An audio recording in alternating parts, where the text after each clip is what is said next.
पिछले कुछ एपिसोड्स में हमने ब्रह्मांड, समय और एलियंस की संभावनाओं पर खुलकर चर्चा की है। आज हम उसी चर्चा को एक कदम और आगे बढ़ाते हैं। सोचिए, अगर ब्रह्मांड में हमसे करोड़ों साल आगे और बेहद बुद्धिमान सभ्यताएं मौजूद हैं, तो वे आज तक हमारे सामने खुलकर क्यों नहीं आईं? क्यों अंतरिक्ष का यह सन्नाटा नहीं टूटता? इस पहेली को सुलझाने के लिए वैज्ञानिकों ने एक बहुत ही रोचक सिद्धांत दिया है, जिसे जू हाइपोथेसिस यानी चिड़ियाघर सिद्धांत कहा जाता है। आइए आज इसी हैरान करने वाले रहस्य को समझते हैं। सबसे पहले यह समझें कि यह सिद्धांत क्या कहता है।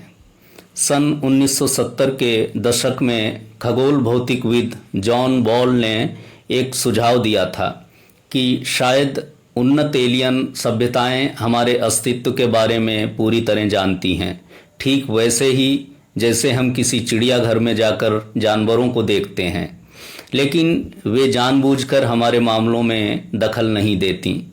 उनका ये मानना हो सकता है कि इंसानी सभ्यता अभी इतनी परिपक्व नहीं है कि वो ब्रह्मांड के दूसरे जीवों या उन्नत तकनीकों के संपर्क को संभाल सकें।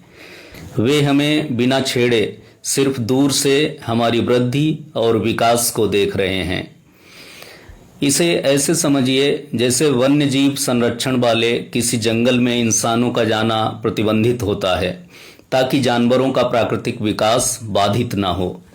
इसी तरह अंतरिक्ष की उन्नत सभ्यताएं शायद हमारे लिए एक कॉस्मिक क्वारंटाइन या प्राकृतिक नियम बनाकर बैठी हैं कि जब तक इंसानी चेतना और विज्ञान एक निश्चित स्तर तक नहीं पहुंच जाता, तब तक वे सामने नहीं आएंगी। यह विचार अपने आप में जितना रोमांचक है, उतना ही हमें यह सोचने पर भी मजबूर करता है कि हम तकनीकी रूप से भले ही आगे बढ़ रहे हों, लेकिन मानसिक और वैचारिक रूप से अभी हम कितने पीछे हैं। अब जरा इस वैज्ञानिक सोच को हमारे सनातन दर्शन के दृष्टिकोण से देखिए।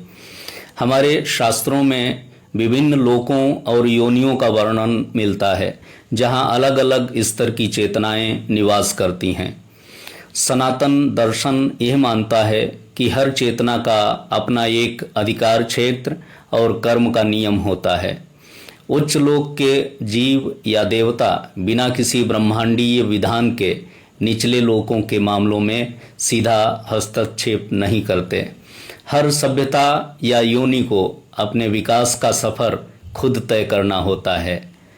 मित्रों, ब्रह्मांड के इस सन्नाटे के पीछे शायद एक बहुत बड़ा अनुशासन छिपा है। और अब बारी है आज के हमारे सबसे दिलचस्प सवाल की। मित्रों, कमेंट बॉक्स में हमें ज़रूर बताएं कि क्या आपके अनुसार यदि एलियंस सचमुच हमें जू की तरह दूर से देख रहे हैं, तो क्या इंसानों को उनके सामने खुद आगे बढ़कर संपर्क करना चाहिए या अपनी सीमा में रहना चाहिए? आपके विचार हमारे इस मंच को और समृद्ध बनाएंगे। यदि यह नया विषय और जानकारी आपको पसंद आई हो, तो इस वीडियो को शेयर करें, हमारे फेसबुक पेज को फॉलो और यूट्यूब चैनल को सब्सक्राइब करना ना भूलें। धन्यवाद। स्वस्थ रहिए, जिज्ञासु रहिए और सत्य की खोज कभी मत छोड़िए। जय श्री कृष्ण।